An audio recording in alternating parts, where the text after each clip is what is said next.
అప్పుడు మత్తయి సువార్త నుండి 5వ అధ్యాయం. ఆయన ఆ జన సమూహములను చూచి కొండ ఎక్కి కూర్చుండగా ఆయన శిష్యులు ఆయన యొద్దకు వచ్చిరి.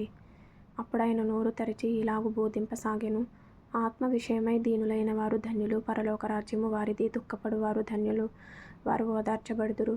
సాత్వికులు ధన్యులు, వారు భూలోకమును స్వతంత్రించుకొందురు. నీతి కొరకు ఆకలి దప్పులు గలవారు ధన్యులు, వారు తృప్తిపరచబడుదురు. కనికరము గలవారు ధన్యులు, వారు కనికరము పొందుదురు. హృదయ శుద్ధి గలవారు ధన్యులు, వారు దేవుని చూచెదరు. సమాధానపరచువారు ధన్యులు, వారు దేవుని కుమారులనబడుదురు. నీతి నిమిత్తము హింసింపబడువారు ధన్యులు, పరలోక రాజ్యము వారిది.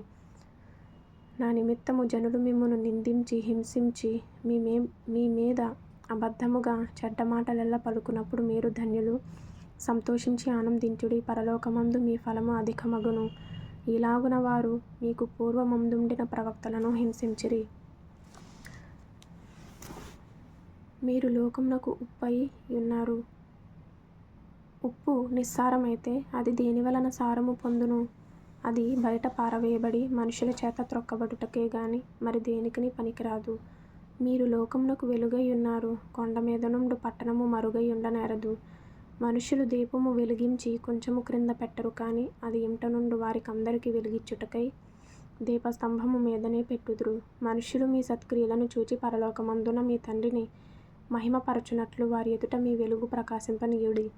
ధర్మశాస్త్రమునైనను ప్రవక్తల వచనములనైనను కొట్టివేయవచ్చితినని తలంచవద్దు. నెరవేర్చుటకే గాని కొట్టివేయుటకు నేను రాలేదు. ఆకాశమును భూమియు గతించిపోయిననే గాని ధర్మశాస్త్రమంతయు నెరవేరు వరకు దాని నుండి ఒక పొల్లైనను ఒక సున్న అయినను తప్పిపోదని నిశ్చయముగా మీతో చెప్పుచున్నాను. కాబట్టి ఈ ఆజ్ఞలలో మిగులు అల్పమైన ఒక దానినైనను మీరి మనుషులకు అలాగున చేయ బోధించువాడెవడో వాడు పరలోక రాజ్యములో మిగులు అల్పుడనబడును. అయితే వాటిని గైకొని బోధించువాడెవడో వాడు పరలోక రాజ్యములో గొప్పవాడనబడును. శాస్త్రుల నీతి కంటెను పరిసయ్యుల నీతి కంటెను మీ నీతి అధికము కాని ఎడల మీరు పరలోక రాజ్యములో ప్రవేశింపనేరరని మీతో చెప్పుచున్నాను. నరహత్య చేయవద్దు, నరహత్య చేయువాడు విమర్శకు లోనగునని పూర్వీకులతో చెప్పబడిన మాట మీరు విన్నారు గదా. నేను మీతో చెప్పునదేమనగా, తన సహోదరుని మీద కోపపడువాడు కింద ఫుట్నోట్లో నిన్నిమిత్తముగా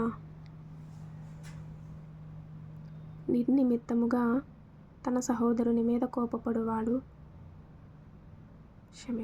కోపపడు ప్రతివాడు విమర్శకు లోనగును. తన సహోదరుని చూచి వ్యర్థుడా అని చెప్పువాడు మహాసభకు లోనగును. ద్రోహి అని చెప్పువాడు నరకాగ్నికి లోనగును. కావున నీవు బలిపీఠమునొద్ద అర్పణము నర్పించుచుండగా నీ మీద నీ సహోదరునికి విరోధమేమైనను కలదని అక్కడ నీకు జ్ఞాపకము వచ్చిన ఎడల అక్కడ బలిపీఠము నెదుటనే నీ అర్పణము విడిచిపెట్టి మొదట వెళ్ళి నీ సహోదరునితో సమాధానపడుము. అటు తరువాత వచ్చి నీ అర్పణము నర్పింపుము. నీ ప్రతివాదితో నీవును త్రోవలో ఉండగానే త్వరగా వానితో సమాధానపడుము. లేని ఎడల ఒకవేళ నీ ప్రతివాది నిన్ను న్యాయాధిపతికి అప్పగించును. న్యాయాధిపతి నిన్ను బంట్రౌతుకు అప్పగించును. అంతట నీవు చెరసాలలో వేయబడుదువు. కడపటి కాసు చెల్లించే వరకు అక్కడ నుండి నీవు వెలుపలికి రానేరవని నీతో నిశ్చయముగా చెప్పుచున్నాను. వ్యభిచారము చేయవద్దని చెప్పబడిన మాట మీరు విన్నారు కదా. నేను మీతో చెప్పునదేమనగా, ఒక స్త్రీని మోహపు చూపుతో చూచు ప్రతివాడు అప్పుడే తన హృదయమందు ఆమెతో వ్యభిచారము చేసిన వాడగును. నీ కుడికన్ను నిన్ను అభ్యంతరపరచిన ఎడల దాని పెరికి నీ యొద్ద నుండి పారవేయుము. నీ దేహమంతయు నరకంలో పడవేయబడకుండా నీ అవయవములలో నొకటి నశించుట నీకు ప్రయోజనకరము గదా. నీ కుడి చెయ్యి నిన్ను అభ్యంతరపరచిన ఎడల దాని నరికి నీ యొద్ద నుండి పారవేయుము.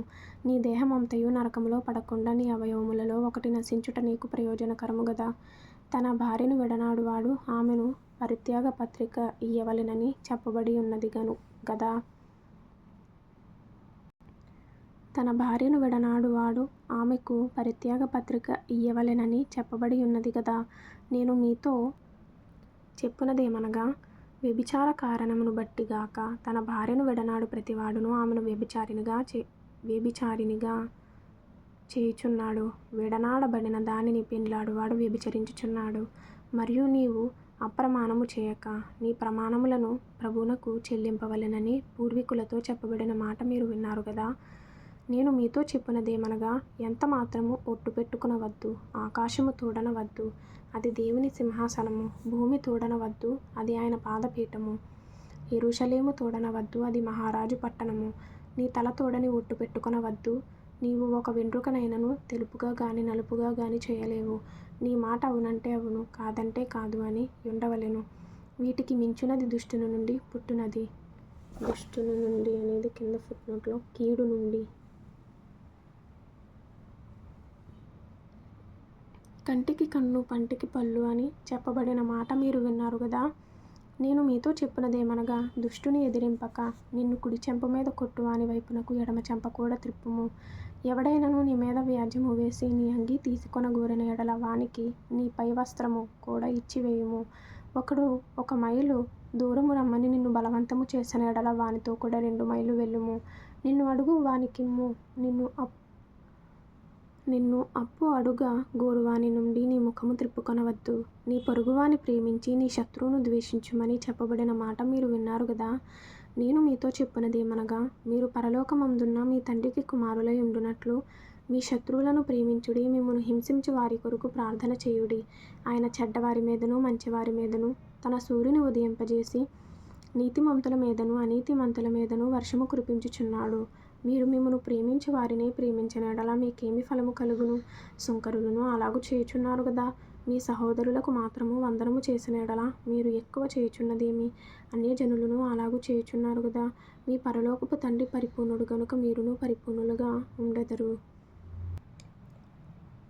దేవుడు నాతో మాట్లాడిన మాటలు బైబిల్లో నేను ముందుగానే అండర్లైన్ చేసుకొని, ఆ తర్వాత వాటిని ఒక బుక్లో రాసుకొని దేవుని సన్నిధిలో ప్రార్థన చేసుకుంటాను. ఈ విధంగా ఆత్మీయంగా బలపడాలని మీరు కూడా ఆశపడినట్లయితే వీడియోస్ని చూసి లైక్ చేసి షేర్ చేయండి. ఇవి అవసరమైన వారు కొందరైనా ఉంటారు కదా. అలాగే ప్రతిరోజు బైబిల్ చదవడానికి సాధ్యమైనంత వరకు ప్రయత్నం చేయండి. ఒక్కో సంవత్సరం కంటే ముందే బైబిల్ని కంప్లీట్ చేయాలనే ఆలోచనతో ముందుకు వెళ్తున్నాను. Praise the lord. ప్రభు మీకు తోడైండును గాక. ఆమేన్.